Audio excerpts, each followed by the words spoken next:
How many Versace pieces do you have? Every single bag is Versace, every single shoe. So what'd you get? First. First? How much was it? 4,000. 4,000. Yeah, alright, my bad. What's the most money you ever spent on one piece? 1,000. 10,000? My parents pay me everything. I spent $11,000 on a Dior jacket. A shirt. 11K? I know, it's horrible. Oh but my god.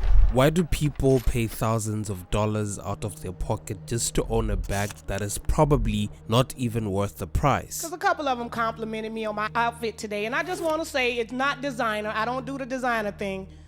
I don't do that. Too much money for just somebody's name and my label. It just don't feel right to me. I think I got a thing they call common sense, and you know. There seems to be this common idea that luxury fashion is a waste of money, especially when you're struggling to make ends meet. We all seem to agree, right? Yet, it surprises me that the poorest among us still manage to spend more on luxury year after year. I think the brand is so fucking powerful that it's making me buy a fucking crowbar. Why does everyone want the crowbar? Because it's a fucking crowbar. Are you fucking serious? They tell you the purse is $700. What you got in there?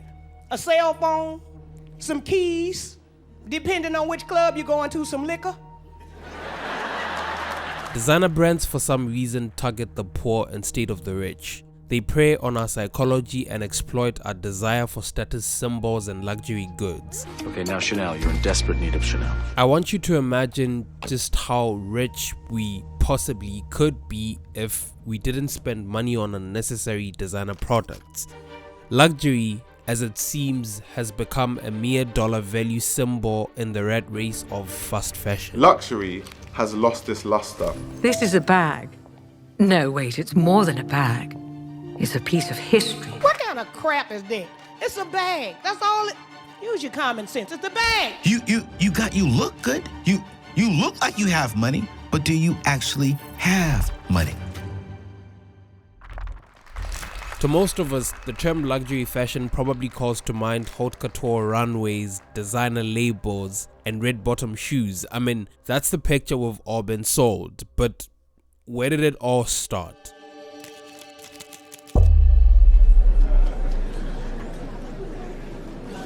In Elizabethan times, luxury was associated with adultery. But if we go even further back, we find that prior to the Romans adopting the Greeks' impeccable attitude towards extravagance, they had formal legislation to regulate spending on luxury. Luxury fashion's first moment, if we were to pin it down historically, was via the Silk Road in the 2nd century. In AD 166, the first Roman envoy, sent by Marcus Aurelius, arrived in China to bring back the luxurious silk garments that would sell for as much as 300 denarii each, which was equals to a Roman soldier's entire annual salary. Well, here is a cloak of Flemish velvet, satin lined, exquisitely embroidered. Value only 8 sovereigns, sir. Look, you Master Tailor, these are cloaks for ordinary men. I have a cloak fit for an emperor, tailored as you have never seen cloak tailored before. A very god amongst cloaks. Such cutting, such workmanship, such imagination of design. Ancient Rome was home to the world's first shopping mall too, the Trajan Market, constructed between 107 and 110 AD. Interestingly enough, aristocrats were not allowed to exchange money or be in markets. Only their servants could do their bidding. You see, luxury in its earliest form was considered offensive and excessive, but that would soon rebrand to commendable and rewarding. Paris was the melting pot for budding fashion designers and couturiers. Christian Dior, Pierre Balmain, Yves Saint Laurent, Cristobal Balenciaga, Coco Chanel, Elsa Schiaparelli, Hubert de Givenchy, and many more designers hailing from all over France, Spain, and Italy at some point settled in the French capital to pursue their dreams of creating luxury fashion houses. However, all of them had very different motivations for wanting to start a luxury fashion house. Hermès, established in 1837 as a harness workshop in Paris, was dedicated to serving European noblemen for all equestrian needs. Of course, only noblemen could afford such hobbies. Originally, Hermès served the horse, not the person. Louis Vuitton established in 1854 as a luxury trunk retailer to serve the wealthy's needs for quality suitcases in their travels, again, only something that the affluent could afford doing. Lanvin, one of the oldest luxury garment brands, established in 1889 to serve wealthy women in their daughters' clothing needs. Gabrielle Coco Chanel, on the other hand, revolutionized women's wear.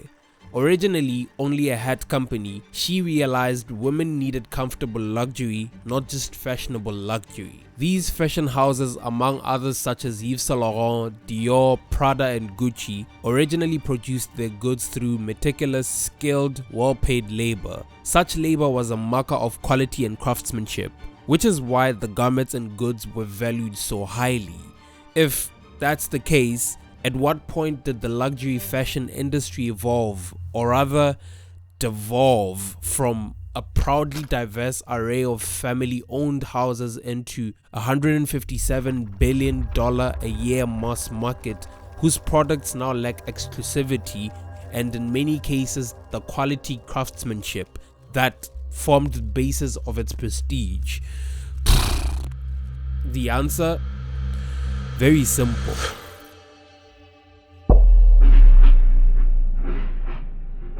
At this point, the significance of one man's name becomes pronounced. Many people in the world who can do what he's done. In life, he is exactly the opposite what people think he is. I am very competitive. I always want to win. Bernard Arnault is the architect that brought them all together under one house. Arnault studied the growth of these brands and noticed the fact that these brands were so unattainable as a marketing point to sell cheaper consumer products that can generate more money. He saw how well fragrances like Chanel No. 5 sold, and there was an opportunity. In 1984, Arnault bought the whole group, shuttered some of the businesses and focused on Dior. He took it global and turned it into a publicly traded company called Louis Vuitton Moet Hennessy. The lifestyle empire now holds more than 50 luxury brands, including wine, clothing, perfume and cosmetics. Arnault became known as the wolf in Cashmere Court, and fashion became a new proving ground for ambitious executives. The idea, as explained by luxury executives, was to democratize luxury, to make luxury accessible. Sounds noble, doesn't it? Scratch that. It sounds almost communist. But it wasn't. It was as capitalist as could be. The goal? Plain and simple. To make as much money as heavenly possible. The fashion world underwent a seismic change as many family-owned businesses were snapped up by big conglomerates. In the past, the luxury fashion business was small and privately held. It was a niche business for a niche clientele. They did not have great ambitions to be these corporate global behemoths. Business moguls like Arnault anointed fashion designers as kings in a new corporate game. Business exploded and designers made headlines, which, by the way, was their mandate. The shows became more about drumming up publicity even more than making clothes that people would buy. Well, you know what follows next, right? I mean, you can't really balance quantity and quality, or can you? Regardless of how overpriced these products may seem, regardless of how devolved the idea of luxury may seem, people still buy into it. A lot. So how much you spend on this? What was these, 1548? 1,500? Ooh, okay. And what do you do? I'm a truck driver. So what's like the salary that someone can make doing that? 110. 100K, 6 figures? Yeah. Don't get my slippers in the video, man. I'm an elevator mechanic. A mechanic? Elevator mechanic. So what's like the salary that someone can make doing that? 300 a year. 300K? Oh my God, so you live in the rich life. So what'd you get from Louis V? You want to see? Yeah, I want to see. Oh, we got these? We just got someone with the burgundy version of these. So do you think buying designer brands are worth the money? Depends. If you like it, just buy. You don't need to be rich. I see you got the Chanel bag. So what do you do for a living? Military. Military? Yeah. So what'd you buy from Chanel? It's just a wallet for my girlfriend. It's like around like 3-4K.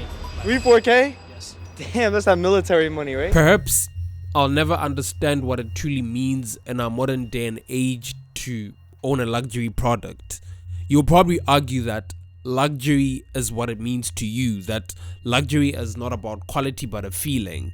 It's about how it makes you feel. It seems to be a very popular opinion in conversations surrounding this topic, so maybe I'll never understand. I mean, if you're going to charge me $2,000 or even $10,000 for a product, it has to be good quality. I would care less about how it makes me feel. Maybe even more deceiving is how these products are marketed to their consumers. It doesn't get any worse of a promise than luxury marketing. Since its founding in 1921, Gucci has always looked beyond its own boundaries. The house launched Vault during its centennial year. Vault spots exceptional vintage pieces that represent unique facets of Gucci's heritage. Artisans and archivists work hand in hand to expand upon original designs. You see it, right? The selling point of luxury fashion is grounded in its history. They'll talk about how Christian Dior is one of the greatest designers of our generation, the new look, the bar suit, and basically use that history to sell you a t-shirt, sell you a perfume, cosmetics. But all these products are so disconnected from their historical legacy and tradition of hand craftsmanship. To put it more succinctly, you're sold on an idea, and the message is very clear. Buy our brand and you too will live a life of luxury. I saw this Gucci shirt on Pinterest. I feel like everyone has it, and I thought it was kind of cool. I was like, you know what? I kind of want one. You know, it's a luxury brand, but it can't be more than like $50, right? I mean, like, you can't just charge that much for a t-shirt. I don't know. Right now, I'm gonna look up how much this shirt is, and maybe I'll buy it. So this shirt, for a white t-shirt that says Gucci on it, $450. Oh! Our lust for expensive things has hit new highs. Read an article published by Vox. You see, the pandemic was a period of mass unemployment and economic hardships for many people. But perhaps more interesting is that it was also a riotously popular time for buying luxury goods. 2021 and 2022 were blockbuster years for the luxury industry. The biggest years they've ever had. Ever. Shoppers devoured designer leather handbags, limited edition sneakers, classic watches, and holy grail prestige products that went viral on TikTok. Practically every type of luxury brand saw its sales swing up during the pandemic. This point right here proves that people will do just about anything to get their hands on that Birkin bag. Well, if you can afford it, then why not?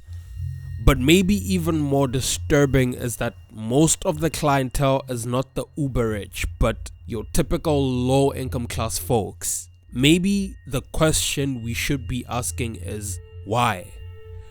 Why spend your hard earned money on an overpriced product just to look rich? We as humans tend to gravitate towards external validation by others and brand our worth on how much we can pay for certain luxury items. We're not very different from all the other animals, really. Male peacocks use their feathers to attract a mate, penguins collect pebbles to prove their worth, and we, the smartest of all creation, purchase douchey luxury goods. Well, brands understand this tendency, which is why they have plenty of mid-range products featuring the brand's logos. This phenomenon fuels the rise of flex culture, or the logomania style as you may know it, particularly on social media, allowing a momentary gain of self-confidence. It almost turns into a competition of who has more wealth, more success, or more luxury goods. It literally almost feels like we've all been fooled. Starting with the experience that these luxury stores give you, in order to turn luxury goods into experiences for the consumer, they prey on the feelings that drive consumers to make a purchase. What they are selling you is a pleasing experience, triggering an emotional connection between the product and their purchase. It could be something like an added benefit when shopping at their stores, maybe some extra water or tea to make you feel special. Even though it doesn't cost much, this makes the customer feel as if they're being treated luxuriously, thus creating a positive feeling. Well, the idea, when your mood is heightened, you might spend even more. On the other hand, luxury brand names like Chanel and Hermes create their wealth through exclusivity. They intentionally limit the production quota or availability in order to make it harder to attain and thus desirable. It plays into the consumer's wishes to be special and own an exclusive rare bag. Perhaps the most interesting example could be the infamous Birkin bag. It's 4,000. I know. And there's a waiting list. I assumed. 5 years. For a bag? It's not a bag. It's a Birkin. You see, this bag right here is considered to be the most expensive luxury handbag in the world. The costs range from $8,500 to $30,000 a bag. And that's not even considering the purchasing history that you need to establish with Hermes just to be considered qualifying for a Birkin bag. Because you can't just walk into a Hermes store and buy a Birkin bag at the register. You have to establish a purchasing history with Hermes, meaning you frequently buy a variety of their other products like scarves and makeup. Like, imagine if Walmart did the same thing and insisted that when you buy a pack of gum, you also had to purchase a bicycle, a set of kitchen knives, and some Taylor Swift CDs. Utterly absurd. All I wanted was gum. Yet, that's the reality of buying a Birkin bag. I would argue it is the physical epitome of manufactured exclusivity. You're probably thinking, $30,000 for a bag? And as if that's not torture enough, a wait list? Ridiculous, right? I thought so too, but wait until you see the extent to which people are willing to go just to own a Birkin bag. So my game plan was to, wear a lot of my Hermes items to show that, hey, I'm an Hermes customer, and I'm just not like, because tons of tourists just come in who have never purchased any Hermes in their life. And the first question I was asked was, do you have an Hermes bag? That was the first thing that the associate asked me. Hermes is deeply involved in the business of creating desire, yet despite the many hopes and long wait lists associated with this bag, people keep flocking to it. They might save money for years just to buy one bag, which, by the way, you often don't get to choose the color or style of. But if you want a Birkin bag, you're going to have to accept what they give to you. So why is this happening? What is so magical about this bag? Obviously, the answer is subjective. You could argue that it's probably because the materials they use are super high quality or because it's handmade by artisans, but the answer is a little more primal than that.